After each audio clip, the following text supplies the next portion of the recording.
I think it's very nice that you're all here. I think it's a very important topic because CO2 removal, I think from the point of view of a pulmonologist and a critical care physician, is really a chance to influence ventilation.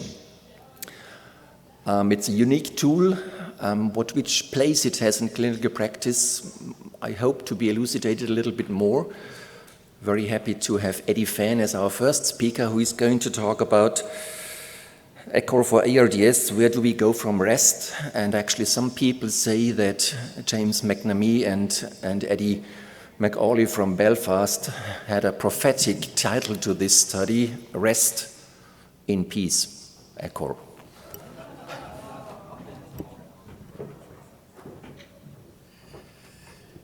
Okay, so yeah, I apologize, I'm not James McNamee. He couldn't make it, so I'm speaking in his place. But as you might be aware, James was one of the principal investigators of the REST trial, so probably has a very unique and important perspective on this question. When I speak a bit about where we go from REST. Here are my disclosures. I'm not going to be speaking about any specific products.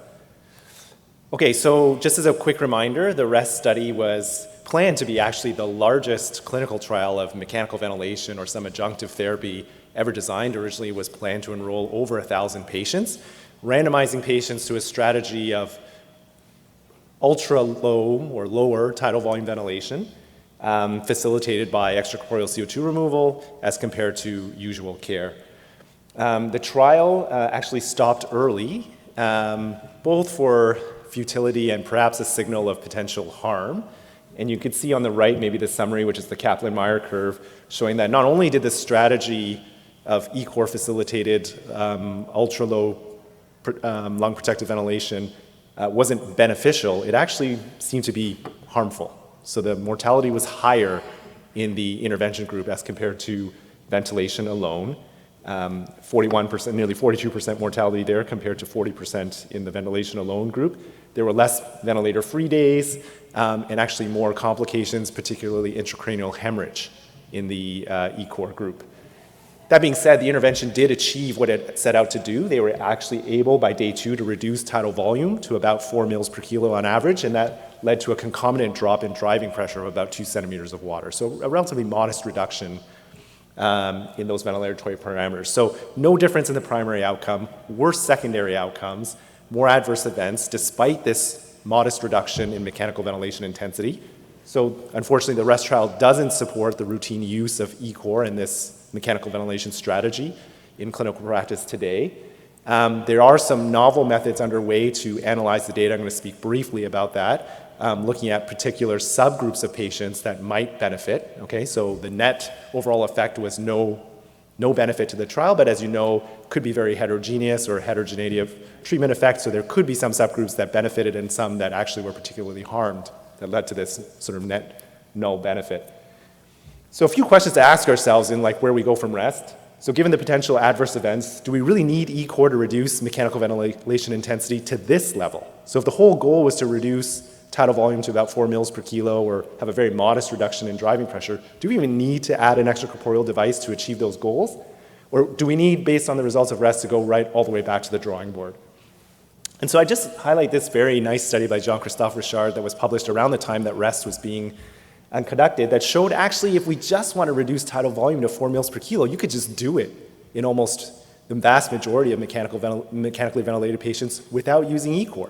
So in these 35 moderate to severe ARDS patients, they just reduced tidal volume to 4 mils per kilo. They had to increase respiratory rate to achieve adequate minute ventilation that was to offset that reduction in tidal volume. And they set PEEP according to the PEEP FiO2 table. So 2/3 of patients actually managed to reach this goal by day 2. A few developed reversible complications that resolved as soon as they liberalized tidal volume again from 4 mils per kilo. But just to show that they were able to accomplish it, it also led to a modest reduction in driving pressure. So if you're just targeting this sort of small reduction in mechanical ventilation intensity, we probably don't need to subject these patients to the complications that could be associated with extracorporeal support. So should we abandon then the use of ECCO in ARDS based on the REST study? Well, I think there's a lot more questions to be asked than answers from this study. So again, the idea that maybe we need to target a different subgroup of patients. So we've been traditionally looking at PF ratio or severity of hypoxemia as our way to identify subgroups of patients that could benefit. But since we're talking about CO2 removal and ventilation intensity, maybe PF ratio isn't the best way to identify the patients that are going to benefit best from this strategy. We'll talk a little bit about that. Maybe we need a different dose. Because of the regulatory requirements around the device used in the REST study, they only applied the intervention for up to 7 days. Nearly 20% were discontinued as a result of this device regulatory requirement. Maybe you need to run it for longer. Maybe we need more sustained reduction in mechanical ventilation intensity as another idea to derive a clinical benefit. And then finally, maybe we need to move on to new targets. Okay, most studies to date looking at either ECCO or ECMO have really tried to target this modest reduction in tidal volume. So we typically start with 6 mils per kilo based on the ARMA study. But in most mechanical ventilation trials, the range of acceptable tidal volume was from 4 to 8 mils per kilo. So if we're just targeting 3 to 4 mils per kilo, maybe that's not enough, and maybe tidal volume isn't the right target. We now have data suggesting targets like driving pressure, which might be more important or more closely linked to mortality, if that's the outcome we're interested in. Maybe we should be targeting driving pressure, or maybe more holistic parameters like mechanical power. But these are things that we need to investigate, and maybe, again, the whole idea of whatever you're targeting, we need to go lower. We need to reduce the intensity of mechanical ventilation much further to see a clinical benefit, and maybe that's one of the reasons we didn't see one in REST. And again, it's important to understand that we call these ECCO2R trials, but really it's a combined or complex intervention, right? It's not just turn on the ECCO2R and we see what happens. You got to turn on the ECCO2R or the ECMO, and you also have to change your mechanical ventilation strategy in some way. So it's really a combined intervention. So we have some work here. Martin Erner is one of my colleagues from Toronto who's going to be presenting in the next session, but he actually showed that this idea that sustained reductions in the intensity of mechanical ventilation are likely very important. So we looked at driving pressure, which has an association with mortality, but actually over time, if you keep driving pressure quite low, that had a very consistent association with mortality. There was some effect modification in that, at least for this analysis, the lower your PF or the more severe the lung injury, the more effective ECCO2R was, but the idea that, again, that if we can make a more dramatic reduction in driving pressure, perhaps facilitated by extracorporeal support, we could see a benefit.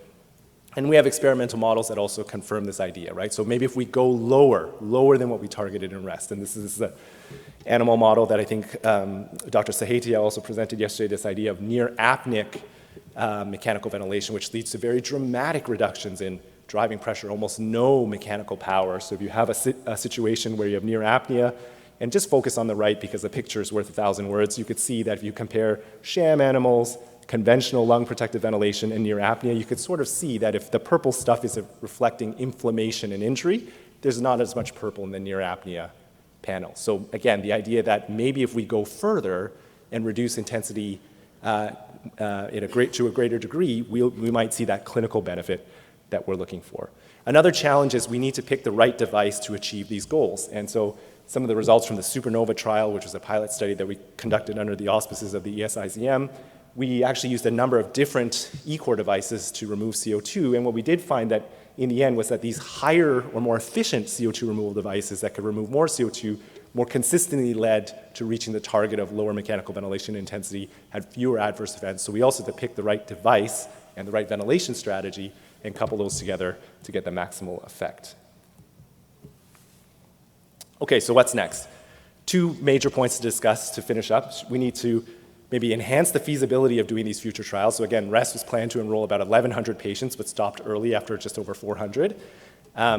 Conducting these trials is a major challenge, and maybe, again, this whole idea that we need to focus on a different extracorporeal strategy. I just want to highlight that REST was a major undertaking. Really want to congratulate, again, James McNamee and Danny McCauley, who are the PIs of the study, but they only enrolled 6% of the patients they screened, so a huge undertaking. They screened like 7,000 patients to enroll their 450 or so patients, and then, of course, that leads to issues with generalizability.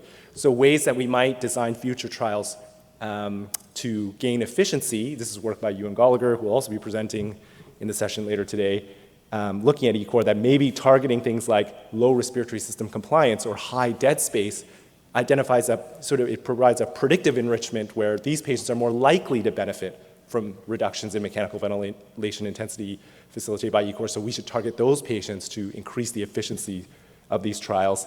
And this is data that's hot off the press. It's currently under review, again, led by Jose Dianti and Ewan Gallagher.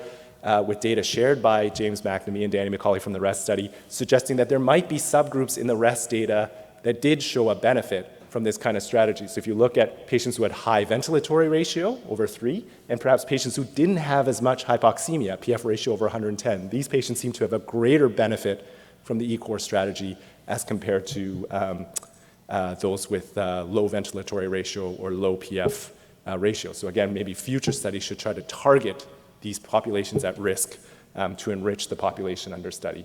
And finally, the silver lining of COVID showed us that utilizing infrastructure, real-world data repositories, and existing registries could help make the conduct of trials much more efficient.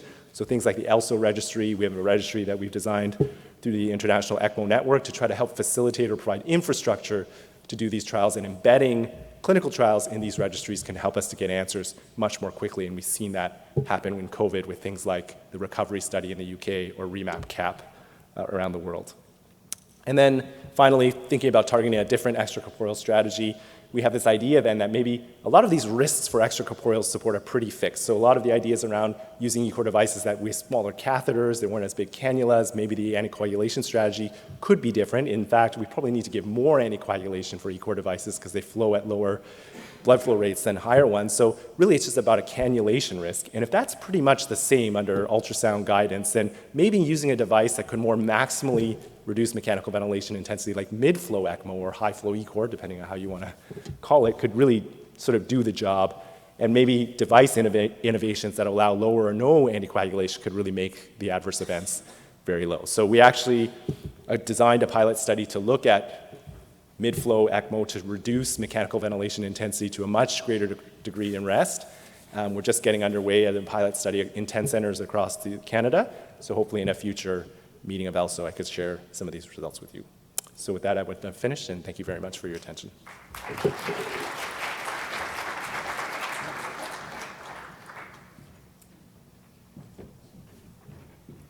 Eddie, thank you very much for these thoughtful talks.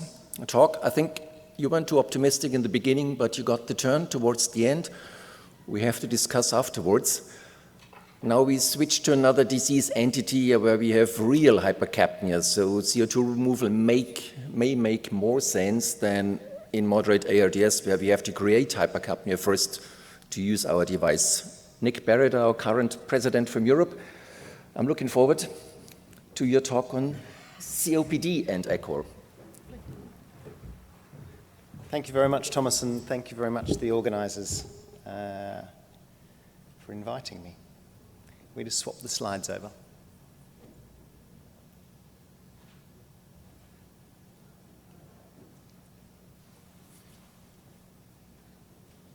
Getting there.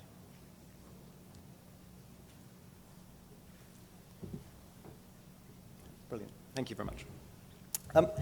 So I thought we'd have a little wander through COPD. I have no particular disclosures that will impact the trial.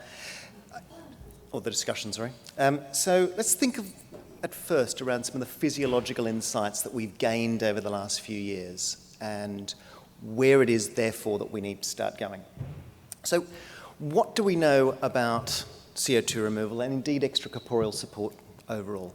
We know that device size matters in terms of the physiology of CO2 removal. We know that with a bigger device, a larger surface area, a higher blood flow, greater sweep gas flow rates, but mainly device size, we can remove more CO2 or less CO2, and that's possibly important. We know that there is a limit to how much CO2 you can remove. We know that we've reached a plateau around a ventilation perfusion ratio of 10:1.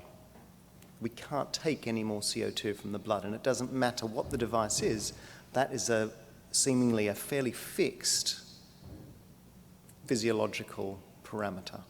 Now, of course, we're starting to look at things like acidification of the blood in order to remove more CO2, and therefore combine things with other devices. But if we just take the blood, we're looking at a VQ relationship of 10:1.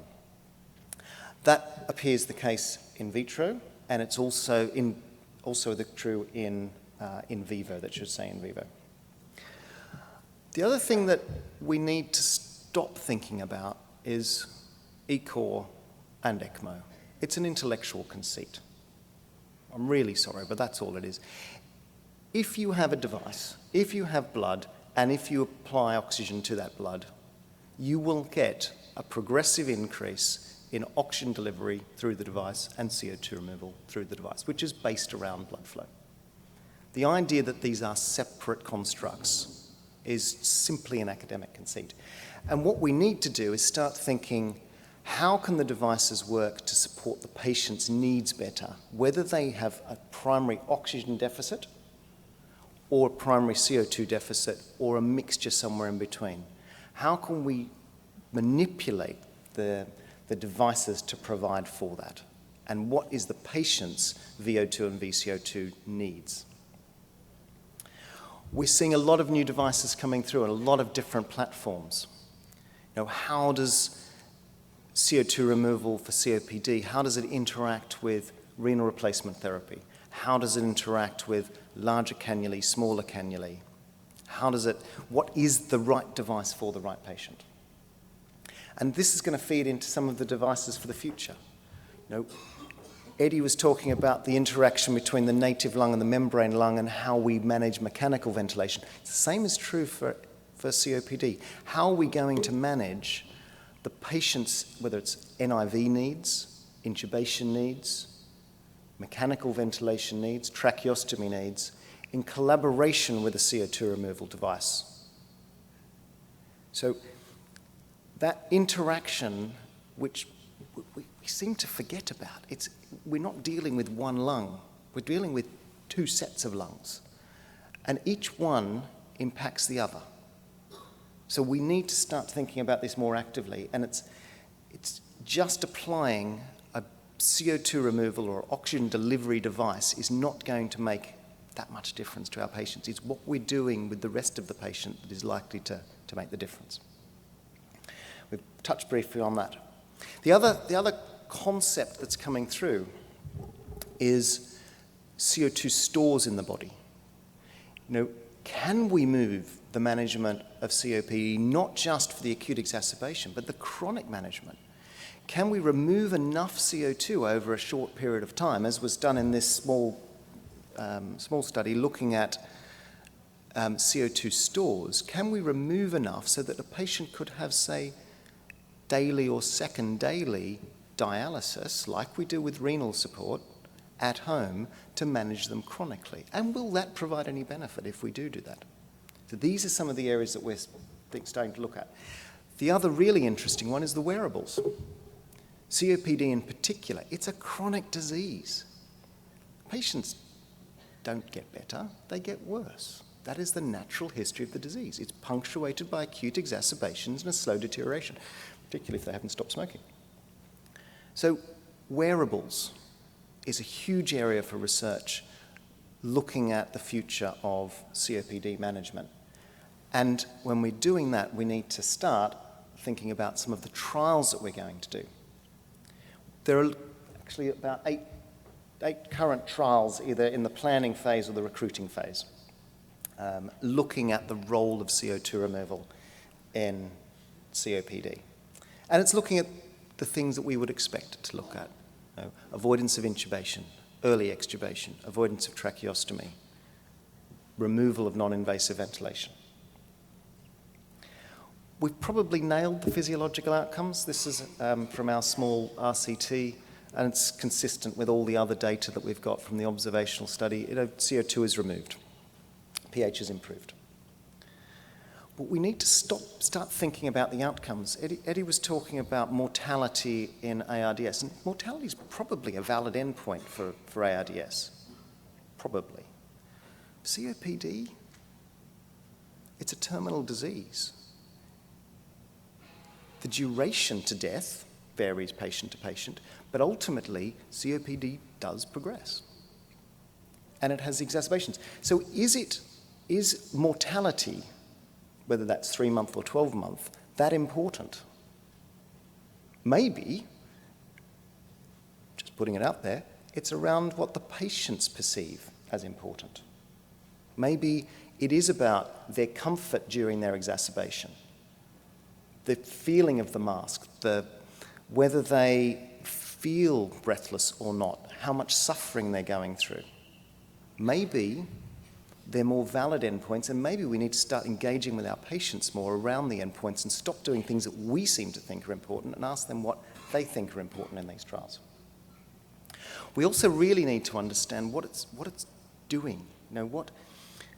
What are we achieving through the application of CO2 being removed? We know NIV really helps because it shifts the mechanics of breathing and it improves the work of breathing of the patients. Does CO2 removal, does the act of removing the CO2, improving the pH, does that achieve the same endpoint, or do we need to keep using the two in combination because they do different things? We don't know the answer to that. And we really need to look at the complications.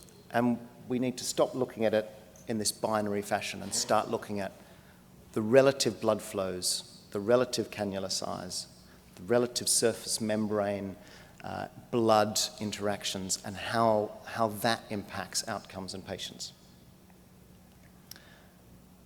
And I just want to leave it there. Thank you very much.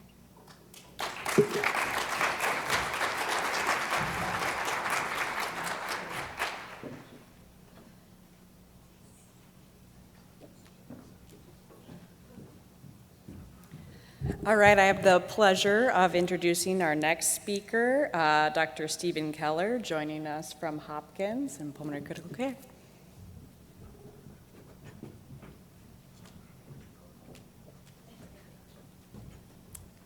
All right, everybody, how does this work? This one? Okay, good. Got a couple of disclosures. So my primary interest in this this button is not doing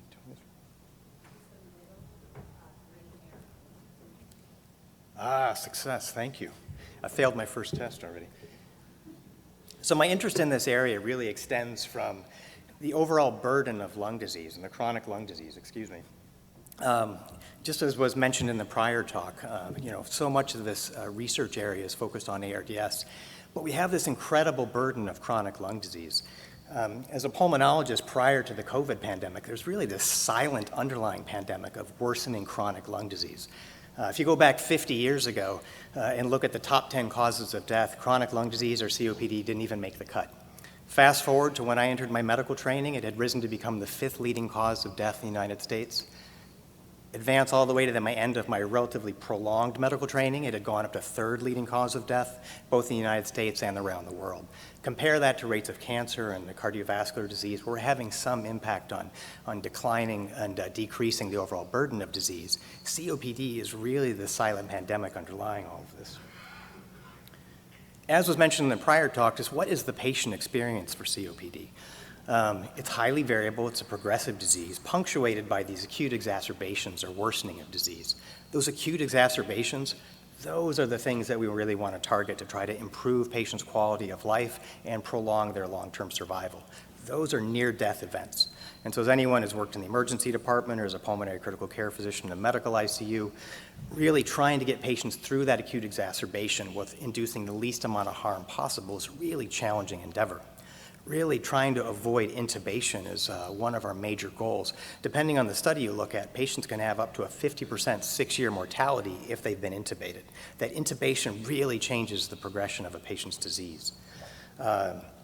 So how do we possibly then treat these patients? How do we avoid intubation? And as the entire focus of today's talk and all of the session is, can we remove CO2 some other way, through this extracorporeal way, instead of relying on this diseased organ that's ventilatory efficiency is really impaired? And what would this ideal CO2 removal device look like? Well, unless we want to wait 10, 15, 20 more years to get ECMO circuits through every single hospital in the country to really expand this technology, I would argue that the ideal device is something that leverages existing technology, existing workflows present really throughout the entire healthcare system. Not just large academic medical centers, but things available in our regional centers, community hospitals. Things that can be done really using existing knowledge, existing workforce, and a lot of skills and capability already present throughout the healthcare system. So what does that mean? That means small cannulas that literally anybody can put in, an ICU physician, ED doctor, nephrologist. So something on the order of a 12 French double lumen catheter. And suddenly that gets you into another problem. To get that size of device, you need really low flow. And so how do you get low flow? Oops, geez, I'm being moved along a little bit. The low flow technique is really built around the metabolism of CO2 removal. And so how is CO2 stored in the body? It's not present only as a gas. It turns out that carbonic anhydrase, probably the most efficient enzyme that we've ever really discovered, does an amazing job of sequestering CO2 present as bicarb. More than 90% of our circulating CO2 is present as bicarbonate, and the other 5% is present as dissolved gas, and another 5% bound to hemoglobin. So really, that is this incredible store of underlying CO2 present. And so that is the likely key to unlocking really ultra-low flow ECCO2R. Now, what's interesting about dialytic approaches, and that's the approach that my colleagues and I have used to try to remove bicarbonate, is most dialysis is really predicated on efficacy of removing urea, the small uncharged molecule. And yeah, potassium and other things, yeah, they'll come along for the ride, plus or minus. Trying to make a device which is really efficacious and focused on bicarbonate removal requires a little different thinking. Bicarbonate's a charged molecule.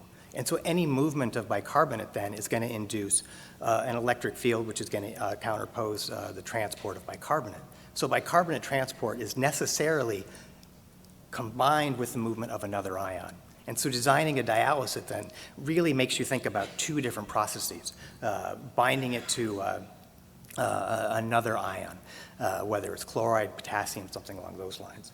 I'm just going to back up a little bit. And so we designed animal study to go ahead and focus on trying to remove CO2 via dialytic approaches, but then combining it with an ultra-small oxygenator at the same time. And did an animal study to demonstrate the efficacy of this. I think I'm intermittently touching this by, there we go. And in this acute hypercapnic respiratory failure model in a pig, developed this increase in what you'll see on the left side of the screen here. We had this rise in CO2 acutely, and then we turned our device on as a combination of a dialytic approach as well as a small oxygenator approach. And we saw as soon as we turned our device on, we had the total CO2 level increased, and then turned the device on, immediately started removing CO2. And we see underneath in the bottom portion of the circuit, that's the level of CO2 removed from the arterial side or the venous side pre-circuit, again, is the large squares there. This really is incredible CO2 removal with the device. My goodness, I think I've got I've got a ghost in the machine, forgive me. The graph on the far right over there shows you the amount of CO2 removed in the dialyzer versus the oxygenator. Now, why did we put in a small oxygenator? And the reason for that was pH correction. So we're removing bicarbonate, and then we can remove a tailored amount of CO2 at the same time to correct for the pH. And what's fascinating about this is the dialyzer portion alone actually was pH neutral. So that means we're capturing some level of acid at the same time. This overall device was 35% efficient with the amount of CO2 removed, able to remove roughly 80 to 100 mLs per minute of CO2 at blood flow rates of only 250 ml, and so much lower than commercial devices are currently available. This suddenly gets us into a domain that can be done in any ICU using standard dialysis approaches and just an extra arm for delivering oxygen. So where does all this go? I think this kind of technology and this kind of approach is one that could really leverage the capability to transform how we treat some of these diseases. Instead of relying on the injured lungs to really support these patients with COPD, there's the opportunity to care for these patients with acute exacerbations, avoiding intubation, shortening hospital time, really improving quality of life, as we talked about before, avoiding tracheostomy, those sorts of things. And then there's the potential for this to even be a bridge to outpatient management. There's certainly a lot of dialysis centers that exist as outpatient.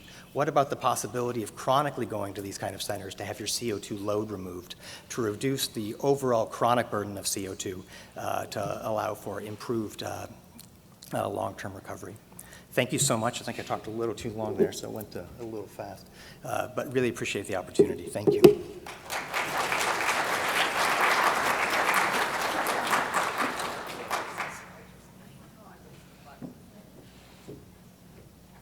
I have to wrangle the slide advancer button. If you guys can help us, we have auto advance happening. I'm going to introduce our last speaker for this session, Dr. Corey Ventituolo, joining us from Brown to talk about CO2 removal impact on my personal favorite, the right ventricle.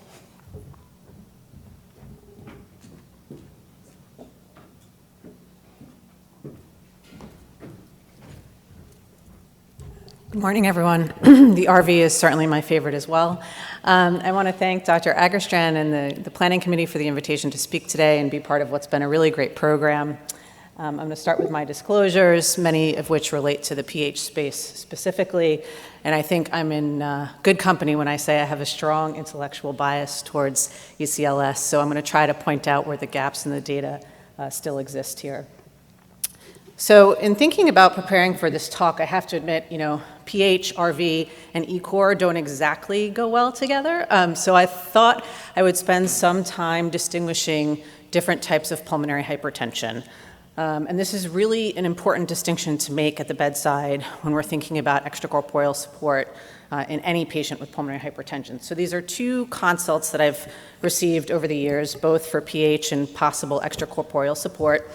On the left here is a MICU consult, non-COVID ARDS, a patient who was receiving low tidal volume ventilation. We were allowing permissive hypercapnia. They were hemodynamically stable, but had a terrible looking echo. So what would you do potentially for that patient? On the right is a call that none of us ever want to get from our obstetric colleagues, a 30-year-old patient with connective tissue disease who presented in late second trimester of pregnancy with syncope and had pretty horrific hemodynamics there on the bottom of the slide, PA-SAT of 31%. So as we do sort of in a somewhat dogmatic way in the ICU, we have sort of a typical medical approach to right ventricular failure in pulmonary arterial hypertension, which is really that second case I just presented. And in those patients, you want to focus on these sort of 5 buckets. So optimizing preload, which more often than not is with diuresis, avoiding perpetuating RV ischemia with vasopressors, reducing afterload with pulmonary vasodilators, contractility support with an inotrope, and then reversing possible triggers. And if you opt to go on extracorporeal support, these patients will, more often than not need VA ECMO. And so I really wanted to spend the first couple of minutes sort of driving that home. And in fact, this is a schematic put together by Dr. Berman-Rosenzweig, Dr. Coleman, and I in a guideline we're putting forward to ELSO to talk about pulmonary vascular support and extracorporeal support together. And I will tell you, you can see there the top box refers to pulmonary arterial hypertension, so nowhere on this slide is ECCO2R. The other thing I will say is that in all of these patients, you really need to be thinking about where are you going.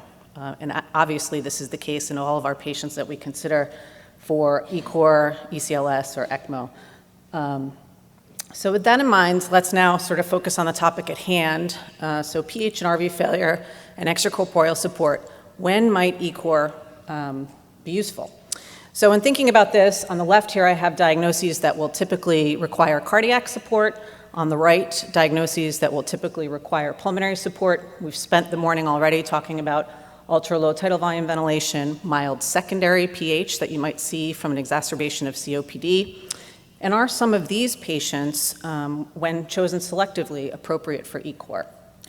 Of course, we've long known about a relationship between transpulmonary gradient and pulmonary vascular impacts and outcomes in ARDS. And I would submit that a lot of what we're doing in ARDS management is actually also supporting the right ventricle, things like proning, for example.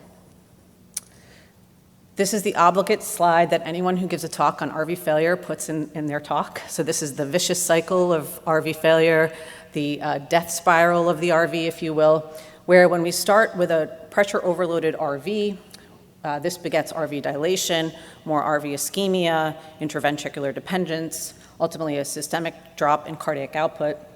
And so could we potentially introduce ECCO2R in select patients early in this cascade to sort of shut off this feed-forward loop? And for that, I think we need to unpack some of the physiologic drivers of pulmonary vascular resistance. So obviously, I think everyone appreciates that hypoxic pulmonary vasoconstriction is bad for the pulmonary circulation. but so is hypercapnia and acidemia.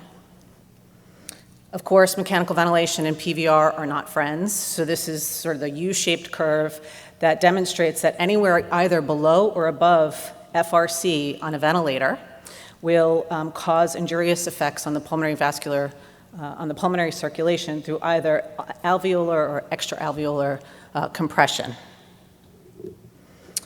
So what about some of the evidence that this may actually be a reasonable strategy, again, in select patients with pulmonary hypertension?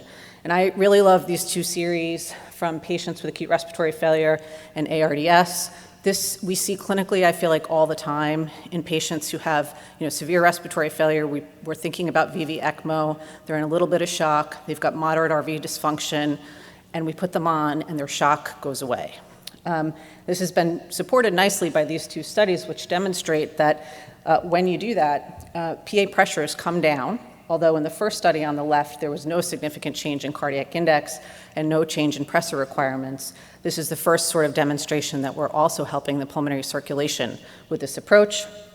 And then on the right there, 10 patients with ARDS demonstrating that, this is a slide error here, but as you increase sweep gas, PA pressures are also improved. Well, what about in acute exacerbations of COPD? This is data published by Dr. Mueller and colleagues, which show nicely that in 5 patients who were given an ECCO2R approach to rescue them from their acute exacerbation, PA pressures actually improved nicely over their course. And then finally, this recently published historical case control study. This is a highly select group of patients undergoing lung transplantation who were judged to be at intermediate post-op severity, so they had normal sort of gas exchange, hemodynamically stable. But in this nice study, they demonstrated that the use of intraoperative ECCO2R not only kept PA pressures in check there, demonstrated by the right line on this graph, but also that there was a significant reduction in the need to upgrade during ECMO during the process of lung transplantation. I'm not going to get into it today, but I did want to acknowledge that there are, of course, many alternate configurations that we could consider in select patients with PH and RV failure. This has been published out on numerous times in case series in terms of bridging to transplant or recovery. These are PA to LA configurations, VV ECMO with hijacking of a shunt that's already in place. And obviously, oxy-RVAD is an emerging area which may provide benefit in some of our patients. We can more often than not do this with very low flow approaches. And so to wrap up, I would submit that all pulmonary hypertension is not the same, and we really need to consider what type of extracorporeal support we use on a case-by-case basis. Hypercapnia, acidemia, and mechanical ventilation will all increase PVR. ECCO2R is appealing in some of these patients and likely reduces PA pressures, and that the decision to offer support to a PH patient really should be made in close collaboration with pulmonary vascular expertise and a destination in mind. So I want to thank, of course, the team at home. This is a team sport, and they do most of the work. This is an outdated slide at this point, but I owe my thanks to a lot of folks at home doing all the hard work. And then finally, just to end on a personal note, I'm not only a ECMO physician, but I'm also a parent. So these are my 2 kids, Miles and Sloan. Sloan is actually an ECCO2R survivor. Some of the people that saved her life are in this room. Yeah.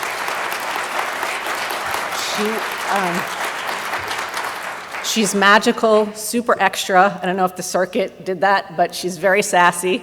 And this is her on our first day of school, so job well done. We are forever indebted to you. Thank you.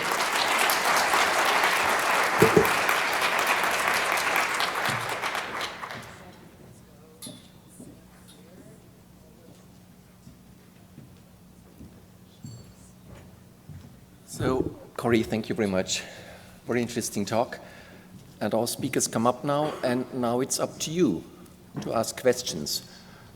I may start. I mean, of course, you're all experts in CO2 removal.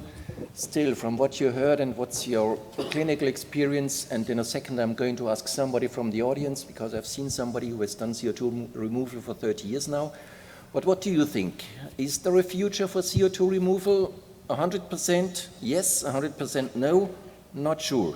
What do you think? Just Joe? 100%, 100%? Nick? 100% as well. Okay, Steve, what about you? You have done CO2 removal for a long, long time. Still following it up, 100%. Is there everybody 100% for CO2 removal? No. We are killing patients with it. So how come you're all in favor of it? Could we get better devices? So as an engineer, I'll simply respond by saying that it's not only the physiology that we're treating, but it's the means by which we apply the physiology. And I look at the history of technology development.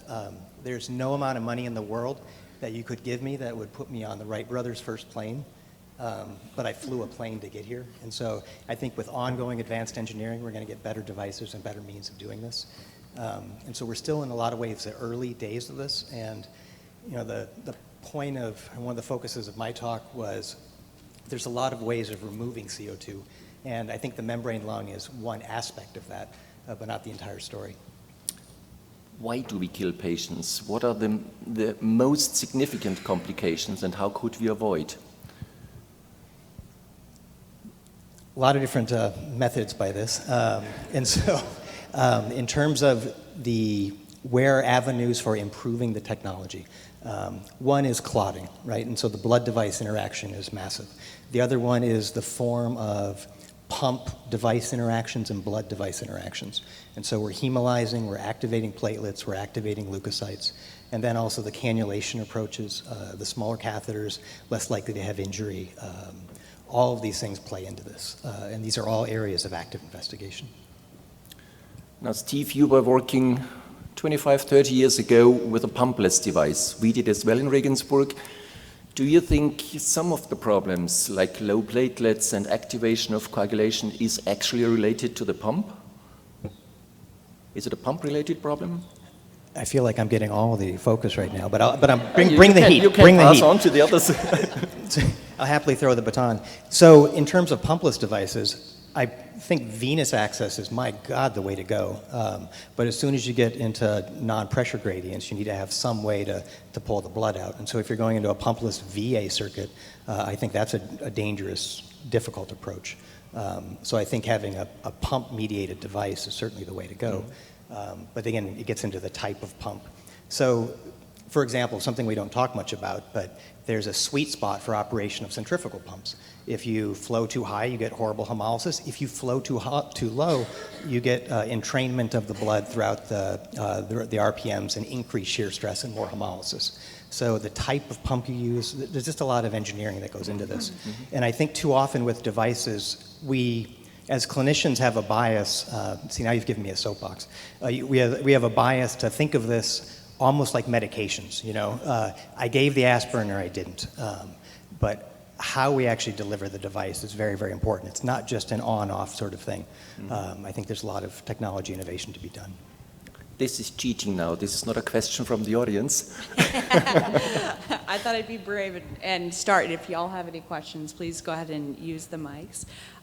I was very intrigued at the thought of, you know, when I think of ECCO2R and how we're selecting patients, usually looking at like mechanical ventilation settings or measurements. And I know, Eddie, you had mentioned maybe we should look at other things like driving pressure, mechanical power.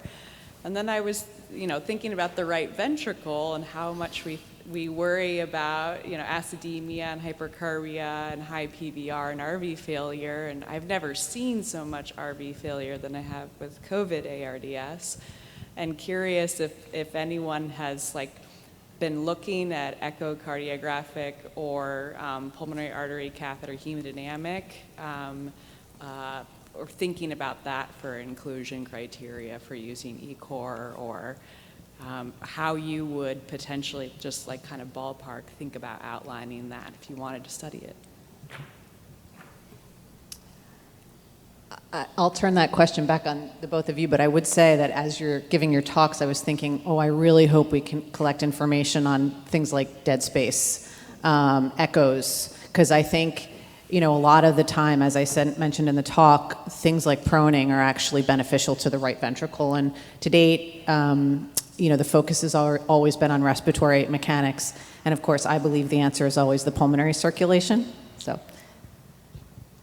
Yeah, I think it's a great point, Janelle, and I think that's sort of what we're recognizing. I think we're moving into the era, like whatever the device, and I might just say, Thomas, that we use other devices that kill people too, mechanical ventilation. And so it's a trade-off of, mechanical ventilation. It's a death box. If you stay on it long enough, you'll definitely die. So, but I think we're progressing through these different eras of recognition, Janelle, right? So the focus for many years has been on strict lung protection. The patient comes with hypoxemic respiratory failure, just as an example. Our focus is on protecting the lung, villi, and all these sorts of things. My colleague, I don't know if he's here, Ewan Gallagher, is really trying to move us to this idea of that, well, there's other things that get affected by mechanical ventilation, like the diaphragm. So now we're trying to trial lung and diaphragm protective ventilation. And I think people like Corey and Xavier Monet and Antoine Viard-Bernard have been telling us that we should focus on lung, diaphragm, and RV protective ventilation, right? So all these things interact carefully, and then, again, it's a trade-off of things. Sedation kills people. Immobility will kill people, or certainly lead to severe morbidity. So what about the rest of the body systems, organ systems that we also have to consider? Everything has an interplay. So it's a real trade-off of complications, and we need to think more broadly or holistically. It's not just the lungs, although that might be the problem they come in with, but we need to consider the RV, the kidneys, the heart, all these sorts of things, and sort of be smarter, but understand there's no perfect strategy, right? So some things that we do to protect the lung may harm the heart. Some things that we do to protect the heart might harm some other systems. So we have to just think of what the trade-offs are. Steve Conrad. Yeah. Well, this is a little reminiscent of the first trial in ECMO, where we didn't have good technology, we didn't know how to use it, and we didn't select patients very well. But look where we are today. So I would submit by pushing forward as we are, we might achieve that goal. So let me repose your question as to, in theory, if there were no complications and systems work perfectly, does ECCO2R have a role? Does anyone disagree with that? Okay.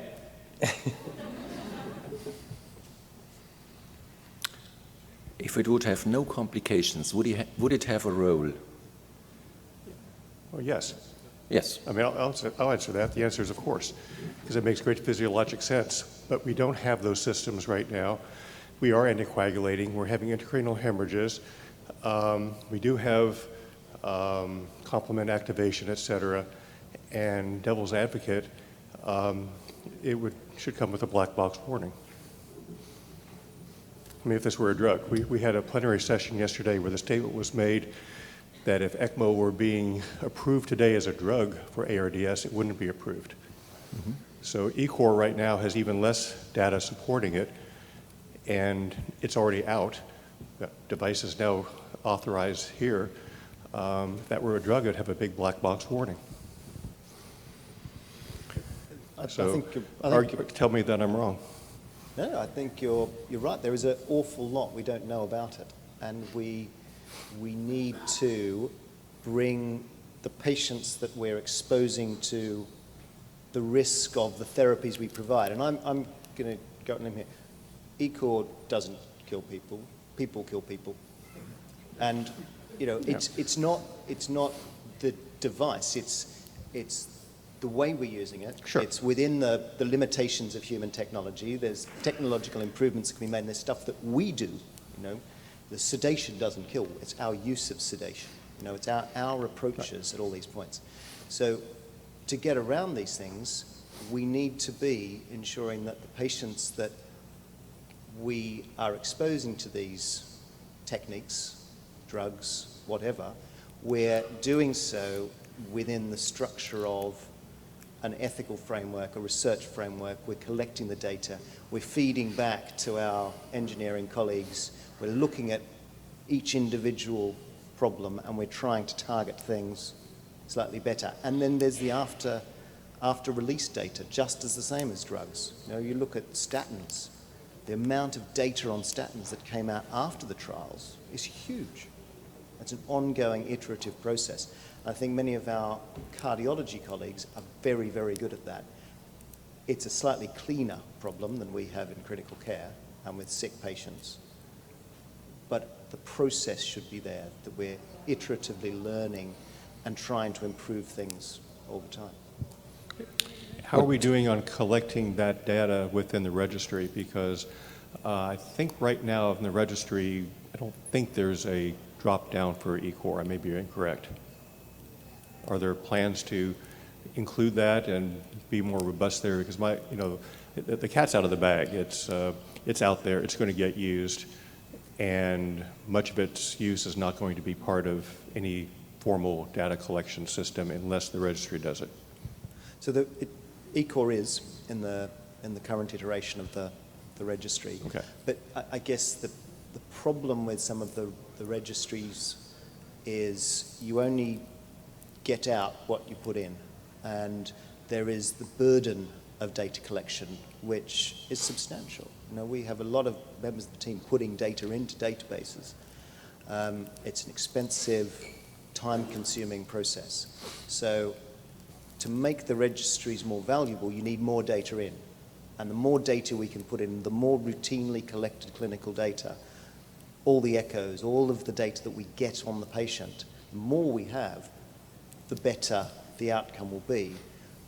But the pushback and the balance takes time to put it in. So one of the things that we need to start looking at is how the registries can interact with the hospital electronic health records, sure. How we can pull this data out and, of course, deal with the law. One quick follow-up on that, perhaps slightly different data. So if the question for ECCO2R, it relates to different things and less to infections and other complications, perhaps the burden can be changed by reducing some of the input requirements, but changing them to include things that are specifically relevant to ECCO2R as opposed to ECMO. So we have been touching complications a lot, and I think we all have to agree that we don't really have understood what's going on, what causes the complication. And Nick, I think you are quite right. We don't even collect correctly the complications, which are, I think, mainly deep vein thrombosis plus minus pulmonary embolism. It's probably as much as with ECCO, with ECMO. We have hemolysis with the smaller devices, sometimes even more. We have the problem of von Willebrand syndrome. We have the problem of low platelets. We have the activation of coagulation. Does that already explain why these people get cerebral hemorrhage? Is it the lowering of CO2, which might also add to the cerebral hemorrhage? Is it the anticoagulation? And could we run with less anticoagulation? So I don't think there's an easy answer to that, because if you go back one step, what's the origin, the primary origin of something like the intracranial hemorrhage?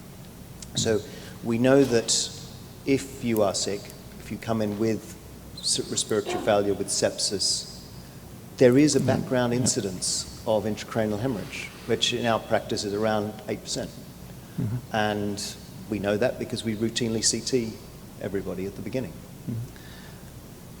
The incidence is higher, but if you put every patient onto anticoagulation who's sick, there is an increased incidence of intracranial hemorrhage.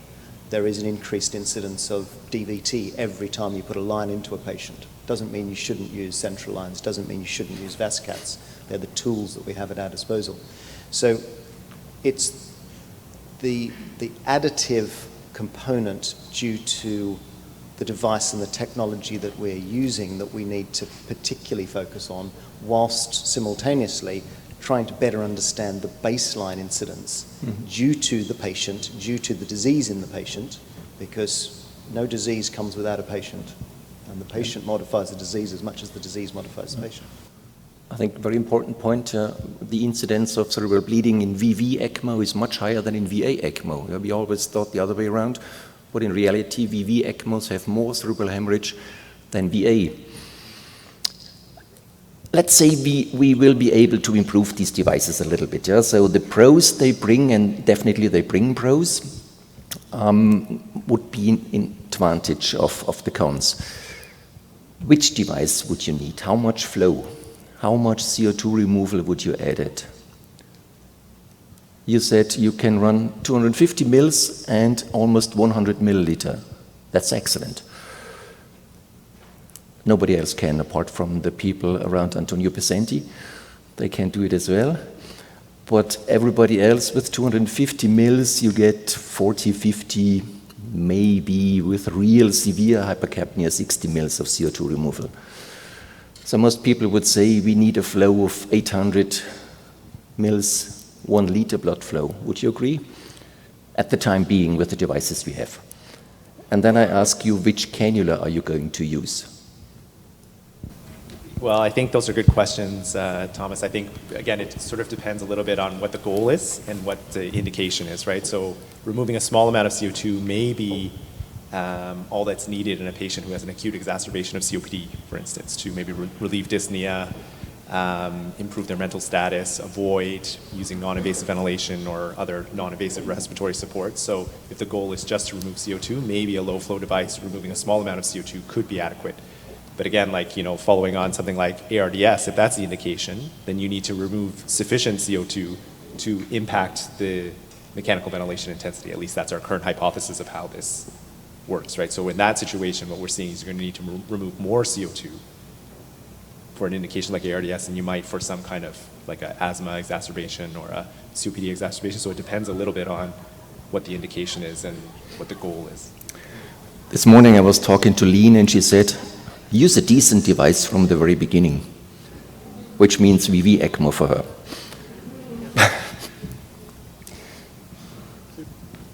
I think when it comes down to, how much CO2 do you need to remove, the answer is enough.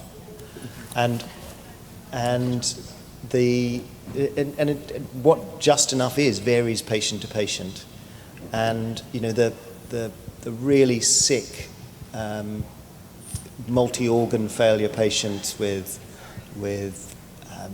significant sepsis, high inotrope vasopressor requirements, they may not cope with a pH of 7.25, but someone else may. And so the target will vary patient to patient. And you need to remove not only enough, but you need to remove enough at each point in the patient journey, because you will have all of our patients have a variation. Hopefully they start sick and get better, but sometimes they start a bit sick, get a whole lot sicker, get a bit better, get a whole lot sicker. And so the amount of oxygen delivery and CO2 removal that you need varies in each patient, day to day, hour to hour, and during the course of the disease, and also based around their background lung problems. I think the challenge that we have from the device perspective is the device that I want is one that will comfortably run at 500 mils of blood flow, if that's what the patient's needs are, but will also manage 5 liters. Now, when you're then looking at the way the technology interacts with blood, then that's where a lot of the problems start coming in, because the device that has limited hemolysis and limited clotting at 5 liters doesn't work at 500 mils, and vice versa is also true. So I think the challenge for our technical colleagues is that Lean's right, because I would never say Lean was wrong, because I would just be killed. But it's the decent device depends on the individual's patient's needs, and it's creating that device to look after the needs. Any more questions from the audience?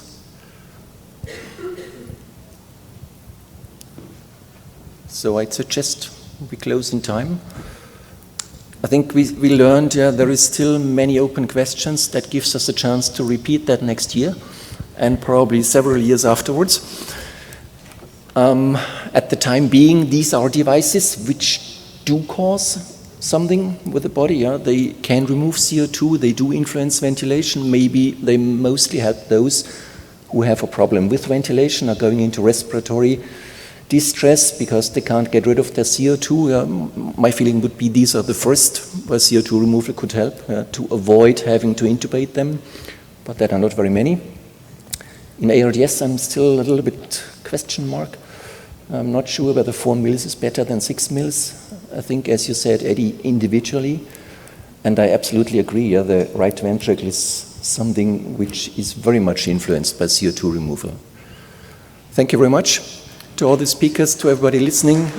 Have a nice day.